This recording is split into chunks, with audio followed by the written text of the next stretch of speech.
Joined now by retired Admiral John Kirby, the White House National Security Communications Advisor. Admiral Kirby, good morning to you, sir. Good morning. As you know, Netanyahu's office just put out a statement a short time ago claiming that Hamas is already reneging on the agreement to extort some last-minute concessions. Hamas insisting that it's committed to the ceasefire. All of this while attacks continue in Gaza overnight. How confident are you, Admiral, that this is a plan that's actually going to hold?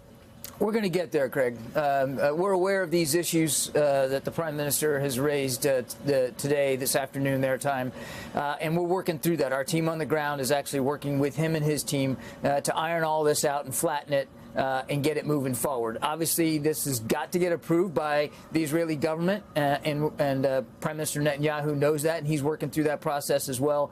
But we're confident that we'll be able to solve these last-minute issues and get it moving, and that this ceasefire can take place starting on Sunday. Meanwhile, the parents of deceased Israeli-American hostage Hersh Goldberg, Poland, they put out a statement as well. I just want to read part of it to you.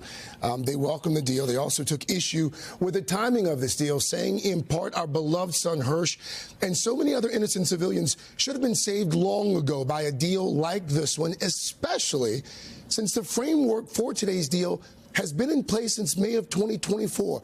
What do you say to them and others who argue that this is a deal that could have been done months ago, and not doing so cost lives?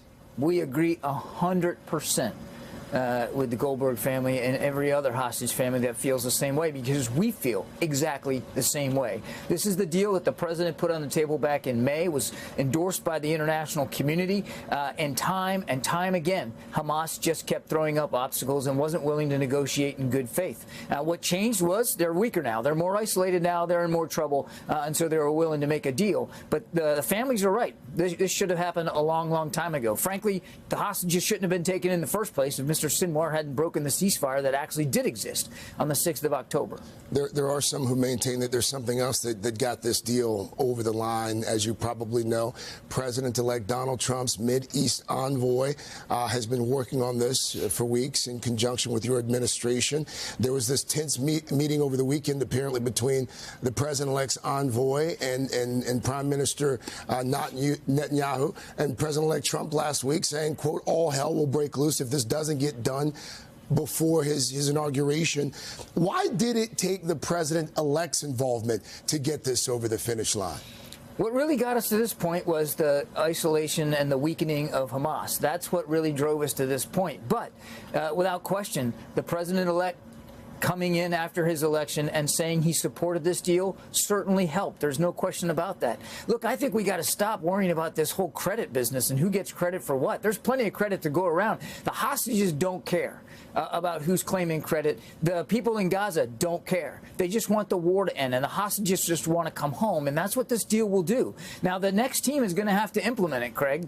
We got it over the finish line with, of course, in coordination with them as one team, as the Americans expect us to do, American people expect us to do. But now the new team's going to have to implement it over coming weeks and months, and that's why it was so critical for them to be a part of this negotiation process. By your administration's account, there are 3 American hostages that are still being held alive. When can we expect they will be returned home?